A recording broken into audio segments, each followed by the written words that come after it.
আমরা 95 থেকে আমি নিজে 95 থেকে ভোট দিয়ে চলে আসতেছি এবং আমার বাবা মা দাদু এখানে রেলে চাকরি করে রিটায়ার হয়েছে, মারাও গেছে, কাকা এখনও রিটায়ার হইলো। তারপরে আমাদের এখানকার বাসিন্দা পুরানা 51 সনে আমার দাদু আসছিল, সেই কাগজপত্র আছে এবং আমরা ভোট দিয়ে চলে আসতেছি 95 থেকে আমি নিজে। তো এইবার 2002-এ যে লিস্ট বাইর হয়েছে এমন এই চত্র সবার এলাকার নাম আছে, শুধু আমাদের এই ভোলাডাবরি যে সুইপারপট্টিটা আছে আরপিএফ কলোনির টাচে এই পাড়ার একজনও ভোটারের নাম নাই। আমাদের 2002-এ লিস্টের নামই নাই, বাবা মা দাদা দাদু আর আমার নিজের কারো নাম নেই, পাড়ার একজনও নাম নেই। একটা পুরানা লিস্ট ছিল আমাদের কাছে মানে 1995, ওইখানে আমার বাবার নাম মার নাম আমার নাম আছে 95, ওইটা আবার কম্পিউটারে মারলে বাইর হচ্ছে না, কিন্তু ওই লিস্টটা আমার মোবাইলেও আছে, আমি দেখা দিতে পারি। এই যে বলছি কি আপনারা পঞ্চায়েতকে জানেন, কাউকে জানিয়েছেন? সবাইকে জানাইছি, সবাই বলতেছে সেকেন্ড লিস্ট আসতে পারে, দেখো দেখো। এখন তো আমরা আতঙ্ক হয়ে গেছি কি করব, পরে যদি আমাদের এই লিস্টটা পাওয়া না যায় আমরা ফর্মটা কিভাবে ফিল আপ করবো। আমরা চাচ্ছি যেন আমাদেরকে আমাদের যে রাজ্য আছে, যে রাজ্য থেকে যে ভোটের লিস্ট যে বাইর হয়েছে সেটা ঠিকঠাক করে খুঁজুক। 2002-এ আমি যদি মিস করে থাকি তাহলে আমার বাবা কাকা বা আমাদের পাড়ার লোক একজনের তো নাম হইতে লাগবে, সেটাও নাই।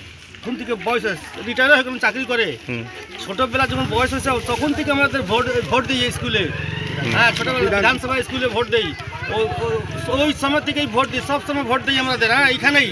কিন্তু আমাদের 2002-এর নাম নাই, এইটা নিয়ে সমস্যা আমরা খুব আছি, খুব টেনশন করতেছি আমাদের সবাই মিলে, বুঝলেন, খুব চিন্তা আছে। ফর্ম খালি পঞ্চায়েত ফর্ম দিয়ে গেছে, ধরো এটা ভরতে পারতেছি না, আমাদের 2002 চাচ্ছে ওরা, আমাদের খুঁজে পাগল হয়ে গেছি, কিন্তু পাচ্ছি না আমাদের, এটাই আমাদের সমস্যা। আমরা চাচ্ছি কি 2002-এ ভোটার লিস্টটা আমাদের দেখ, আমাদের ফর্মটা ফিল আপ করি আমাদের। এই যে ভোটার লিস্টে নামে নাই, হ্যাঁ আমাদের তো জন্মকর্ম এখানে, আমার বাবা দাদা সব এখানে মারা গেছে। তো এখন এই যে ভোটে 2000 থেকে ভোট দিতেছি, ভোটে কোনো নামে নেই, এখন টেনশনে? হ্যাঁ টেনশনে আছে, কি করবেন না করবেন। হ্যাঁ তো কি চাচ্ছেন এখন? এই লিস্টে নাম আসুক, আমাদেরকে সব কিছু ঠিকঠাক হোক।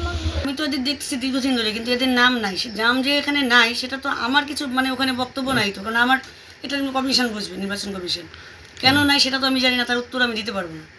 এবার আমাদেরকে একটা ক্রাইটেরিয়া দেওয়া হয়েছে, যাদের নাম নাই তাদের হচ্ছে কিছু কিছু ডকুমেন্ট দেখাতে হবে মানে হিয়ারিংয়ের সময়, তো ওদের ফর্ম দেওয়া হয়েছে, ওরা উপর পোর্শনটা ফিল আপ করে আমাকে দিয়ে দেবে, আমি মোবাইলে এন্ট্রি করে নেব।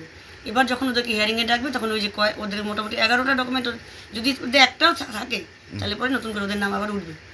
আর কেন যে নাই সেটা আমি বলতে পারবো না, আমি পাই নাই, আমি যা পাইছি তাই আমি তাদের দিয়ে আমি কাজ করতেছি। তাদের বক্তব্য তো একটাই, কেন নাই, কিন্তু কেন নাই উত্তর তো আমি দিতে পারবো না। আমি যাচ্ছি, আমি ফর্ম দিয়েছি, ফর্ম নিলামও, কারণ আমি তো বললাম না আমাদের 3টা ক্রাইটেরিয়া, একটা হচ্ছে যাদের সব কিছু আছে তাদের জন্য এক রকমের ফর্ম ফিল আপ হবে, যাদের নাই তাদের জন্য একরকম, আবার ধরেন যাদের লিঙ্ক আছে মানে বাবা বা ঠাকুরদার নাম আছে তাদের জন্য একরকম।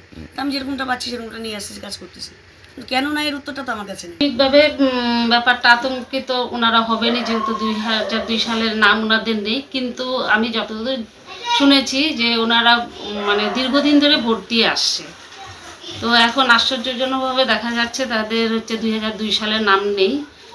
তো সেটা ব্যাপারটা যখন শুনলাম, ঠিক আছে ওনারা আমাদের হেল্প ডেস্কে আসুক, আমরা যতটুকু পারি আমরা সাহায্য করব, এবং আমি বলবো নির্বাচন কমিশনকে এই ব্যাপারটি দৃষ্টি দিতে।